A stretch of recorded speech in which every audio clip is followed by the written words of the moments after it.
আবার আপনাদের সাথে দেখা হবে কিনা আমি জানি না, কথা বলতেই হবে। বসেন, কেউ দাঁড়িয়ে থাকবেন না। আমি দেখতে পাচ্ছি বাংলাদেশের ভাগ্য আকাশে উত্তর গগনে কালো মেঘ জমা হয়েছে, ঝড়ের পূর্বাভাস লক্ষ্য করছি।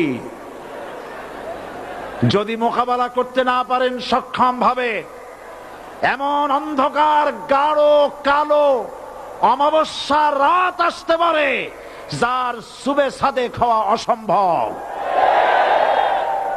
সুতরাং আপনারা কি কাপুরুষের মতো কাফের মুশরিকদের গোলামি করে মরতে চান? বিড়ালের মতো 500 বছর বেঁচে থাকার কোনো লাভ নাই। সিংহের মতো 1 ঘন্টা বাঁচতে চাই। আমাদেরকে বলা হয়